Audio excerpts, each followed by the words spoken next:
So the world is filled with those people. You know what I'm talking about. They're difficult people. They come in all different shapes and sizes and forms. They range from the relatively mundane, difficult person, the person who chews their food in an annoying way, to the outright evil, difficult person who takes pleasure in the pain of others. And the question is, what do you do with difficult people? Because difficult people will always be in your life. It's one of the rules of life. When you gather human beings together, they will butt heads and there will be issues. There will be difficulty involved for somebody. When you're talking about the people gathered at home, at work, at church, wherever it is, there will be difficulty. So what do you do with the difficult people around you? You might be married to a really difficult person. You may be otherwise related to a really difficult person. You might work with a difficult person. What do you do with that difficult person? You can't just take all the problematic people and put them on an island somewhere. That wouldn't be right. I looked into it. It's very expensive. Plus, inevitably, someone would send you to that island.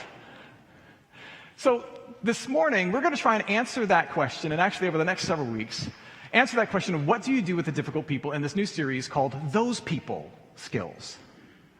Because ultimately, I do believe that there is a God-honoring and loving way to deal with the difficult people in your life.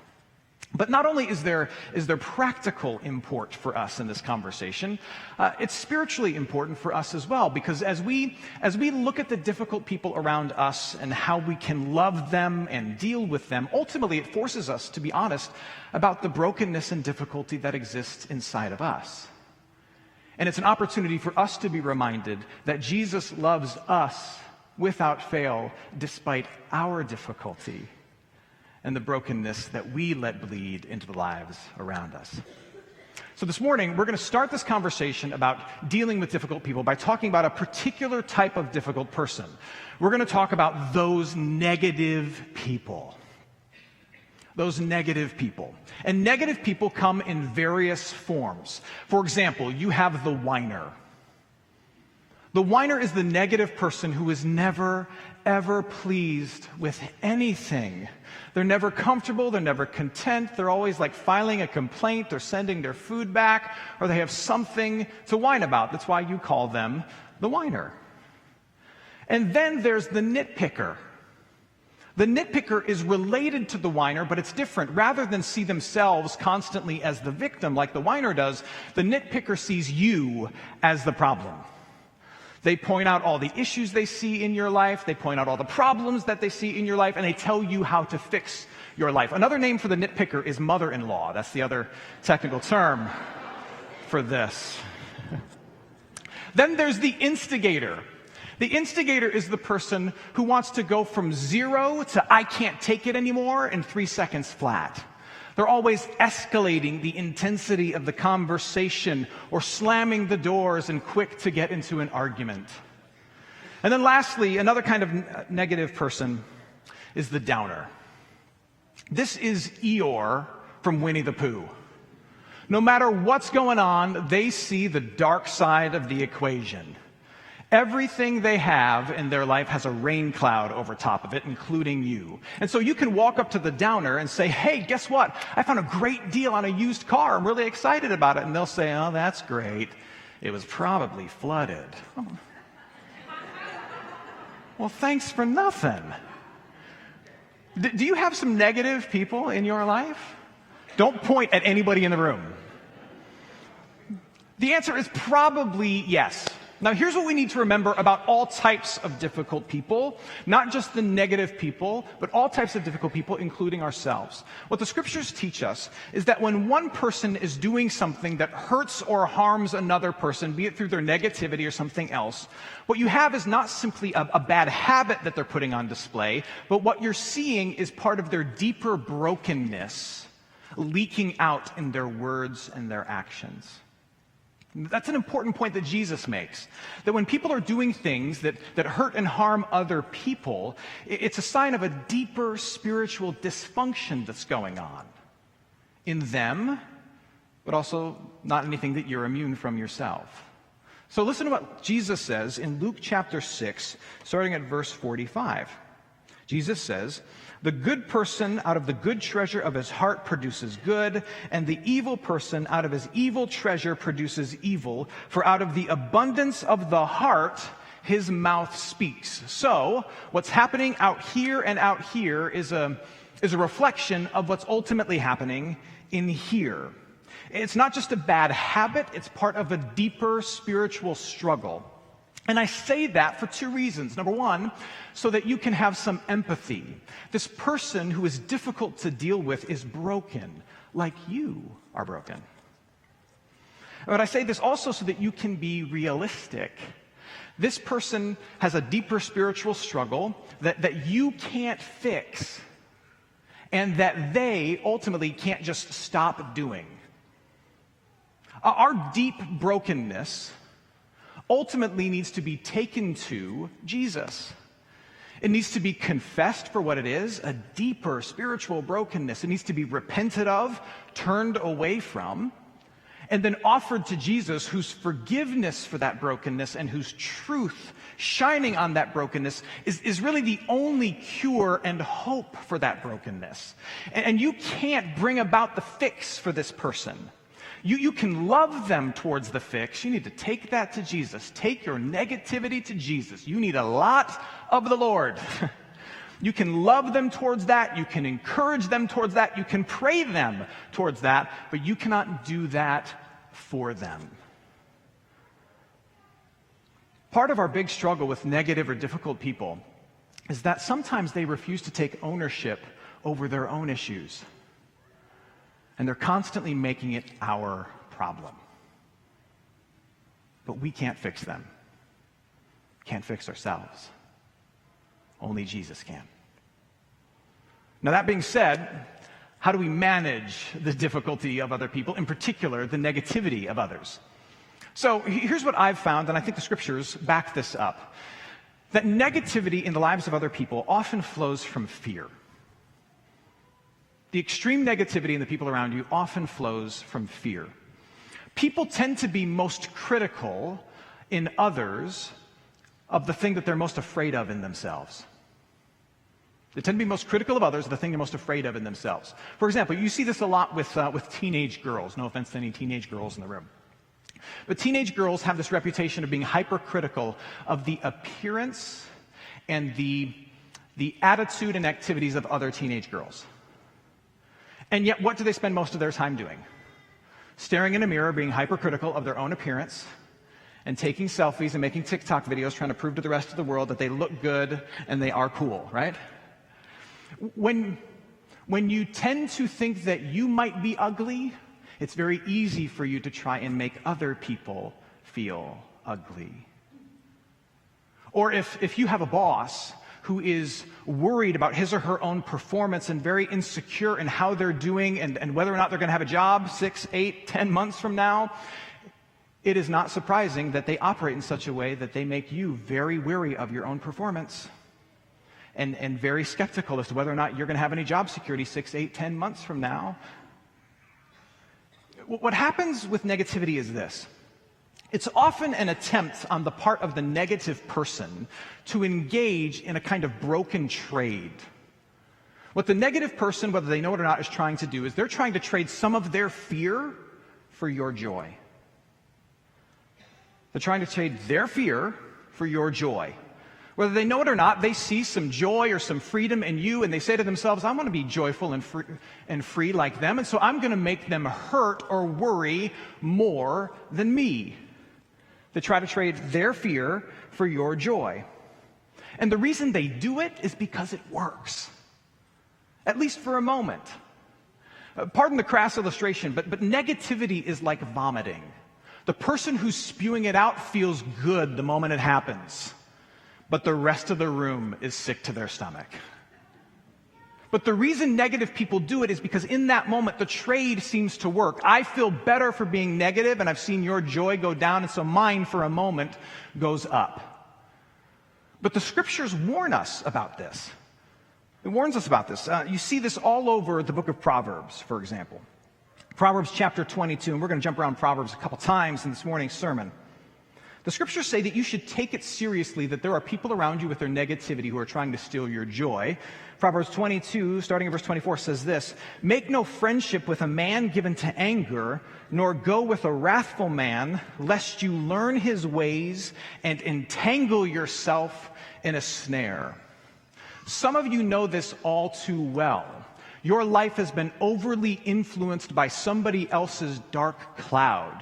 They're raining on all of your parades. And if you're not careful, what you'll start to discover is that you start to be negative like he or she is negative, and you start to have in your heart and become in your life a little bit of what you hate in them. They're trying to trade their fear for your joy. So what do you do to protect yourself from that as you deal with negative people? Well, a good place to go for this conversation is a New Testament book called the book of Philippians. The book of Philippians was written by the Apostle Paul, famous pastor and church planter, who when he wrote this book was imprisoned. He was on a kind of house arrest. Many scholars believe that he was imprisoned and he was chained to the floor, but he was still allowed to write to the ancient early Christian churches. And so he's chained to the floor, writing to the church in Philippi, and he himself is also very ill at the time. But he writes to them about joy amidst negative circumstances. And so it's useful for us this morning as we talk about how to deal with difficult, in particular, negative people. Listen to what Paul says, starting in chapter 4, verses 4 through 5. Paul says, "Rejoice in the Lord always." Again, he's imprisoned. "Again, I will say rejoice. Let your reasonableness be known to everyone." Here's the key phrase for this first point. "The Lord is at hand."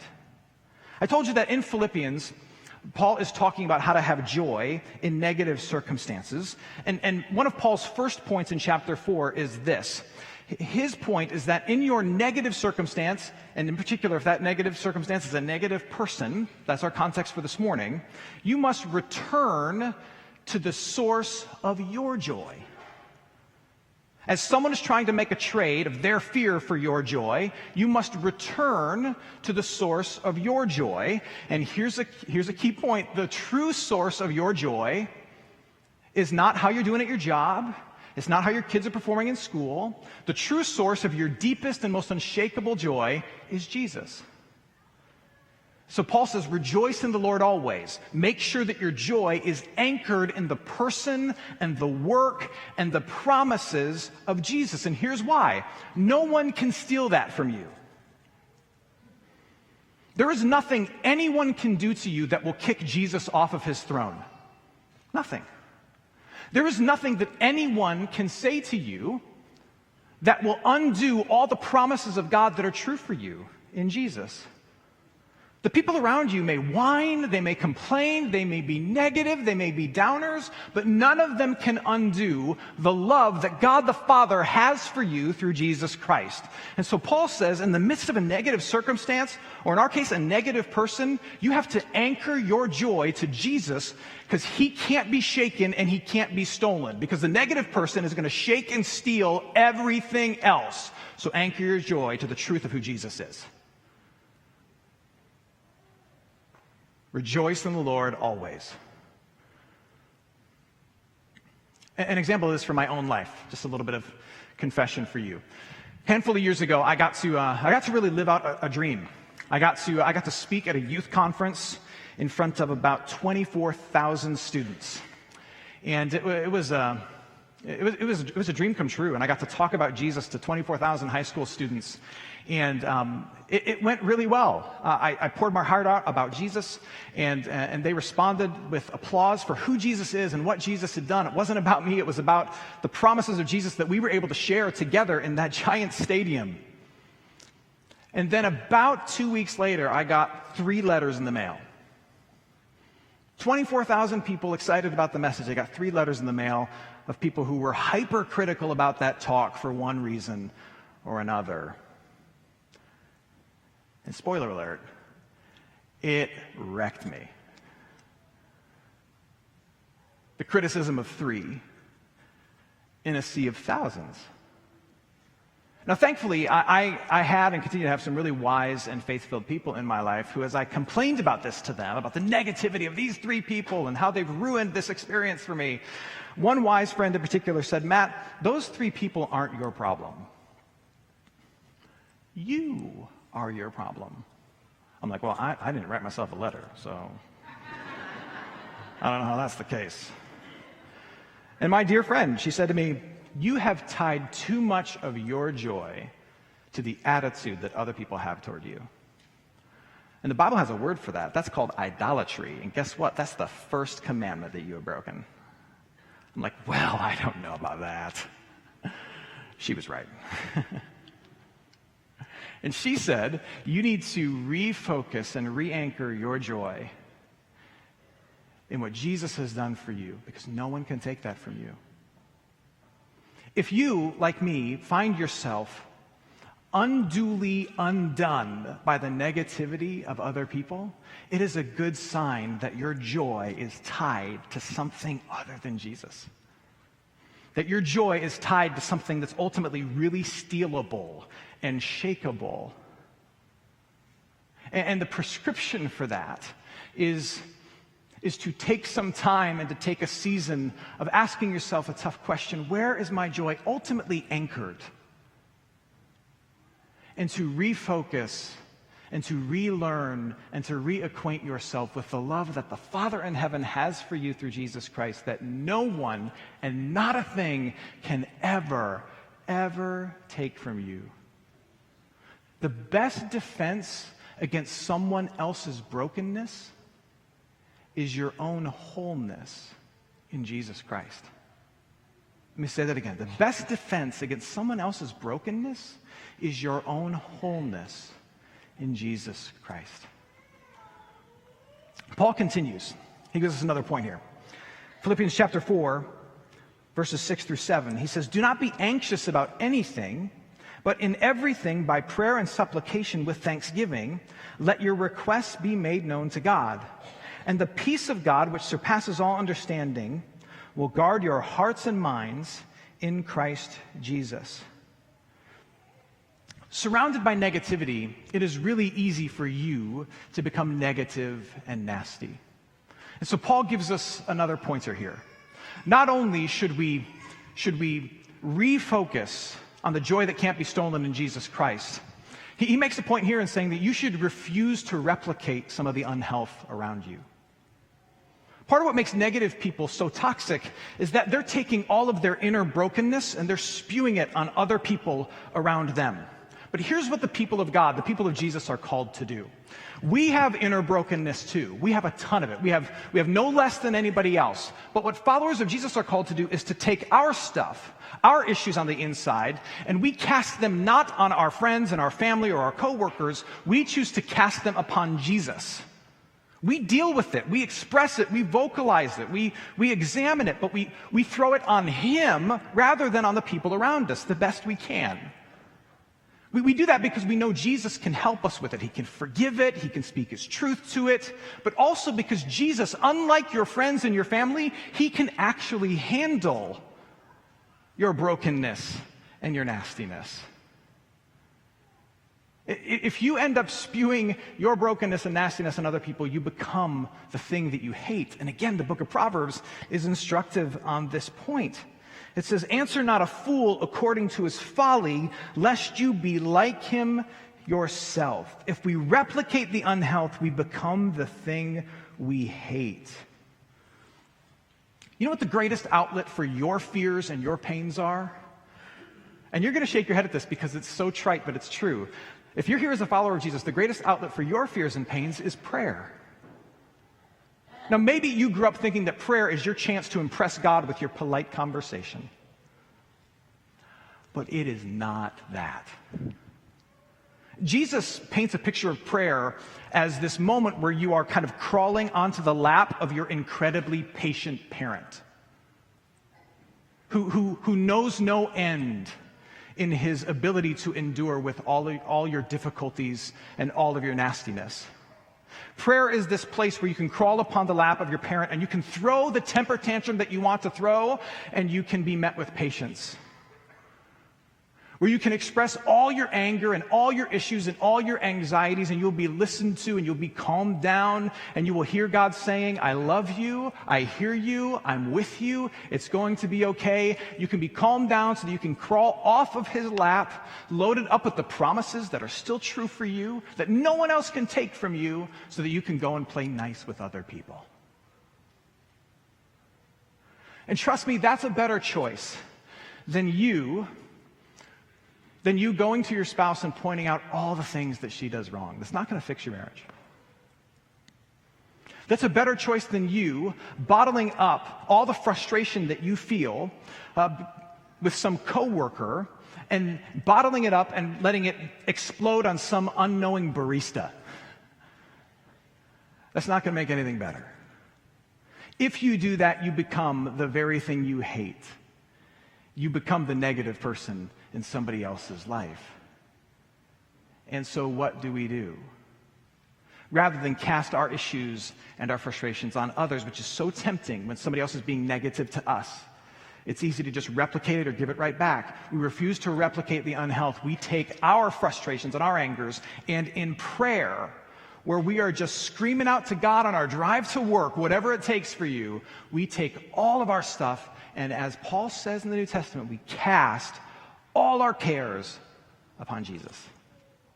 Because not only can he forgive it, he, unlike everyone else, he can actually handle it. Other people can't. Paul continues, he's got one more. Philippians chapter 4, verse 8, he says, finally, brothers and sisters, whatever is true, whatever is honorable, whatever is just, whatever is pure, whatever is lovely, whatever is commendable, if there is any excellence, if there is anything worthy of praise, think about these things. Paul gives us one last little nugget of truth for dealing with a negative situation, or in our case, a negative person. Not only should you refocus where your joy is actually found so that it's not easily shaken or stolen, not only should you refuse to replicate the unhealth, but instead take your issues up to Jesus, not out to others, but you should feel free to refocus your life and your attention away from negative people or negative things and on to more life-giving things. For Paul, that meant, though he was imprisoned and though he was sick, working hard to make sure that his heart and his mind, and I'm sure he put in little practices in that house arrest, little practices that helped him focus on the things around him that he could be thankful for, that he could give God praise for, despite all the negativity surrounding him. And here's what I believe this means for you and me as we deal with negative people. You should feel free to shift your focus to more life-giving things by putting mechanisms in place in your life that keep negative and toxic people from having an undue influence upon your life. Counselors call this boundaries. I have to put in a boundary so that my life does not get consumed with their negativity or their toxicity. Which means, and this is so much easier said than done, but sometimes it has to be done. It means saying to your spouse, I will not allow you to speak to me this way. If that's how you're going to talk to me, we won't talk, okay? It means saying to your sister-in-law, I will not respond to passive-aggressive or abusive text messages that come out of the blue. So if that's how you're going to communicate with me, we won't be communicating. I can't do it. It may mean that you have to speak to a superior or rearrange some habits and some practices at work so you don't have to interact with that truly toxic person in your workplace. And you might say, well, Matt, that's going to make them feel sad, or that's going to make them angrier at me, or that's going to hurt their feelings. Here's the thing. Their negativity isn't working for you. It's already hurting you. But if things are going to get any better, their negativity has to start hurting them. You see, they're doing it because in some backward and broken way, it works for them.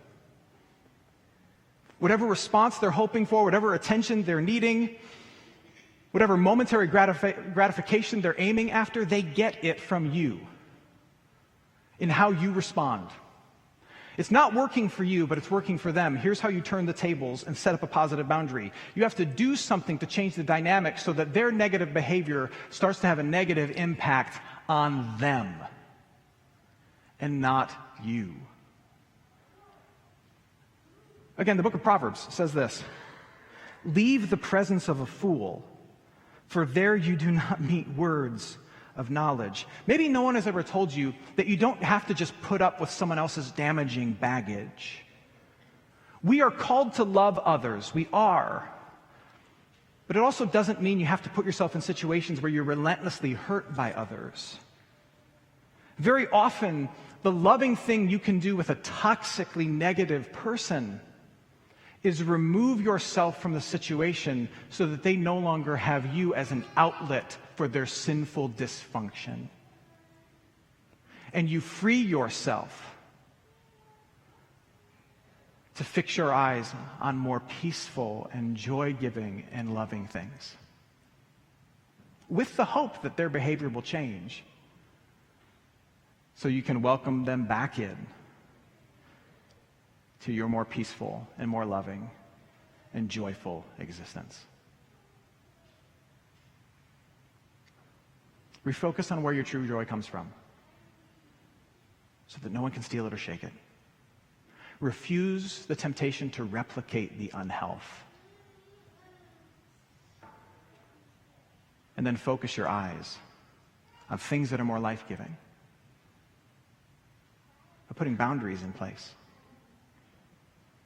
Let me ask you this. Are you done with some of the negativity in your life? Are you over some of the negativity that's coming into your life from others? Or are you also done with being an agent of negativity in the lives of other people? If that's the case, then my prayer for you is that today would be a turning point for you. That you would make the decision today to say, I'm going to anchor my joy, as much as it depends on me, on Jesus and the promises he makes for me that no one else can take from me. I'm going to refuse to replicate the unhealthy dynamic that's coming to me from this person or that person. And I'm going to put whatever things in place that I need to put in place so that I can fix my eyes on things that are more joyful and more life-giving. I'm going to do that.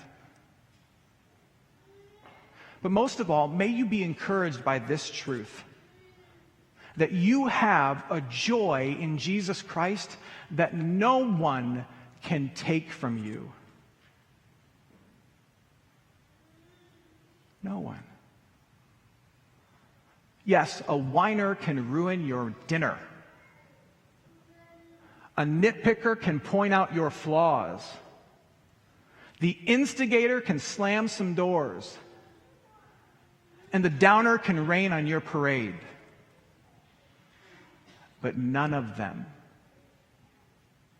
can change how God the Father feels about you and how much he loves you through Jesus Christ. So they can whine.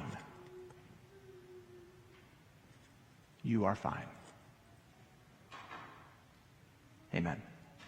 Let's pray.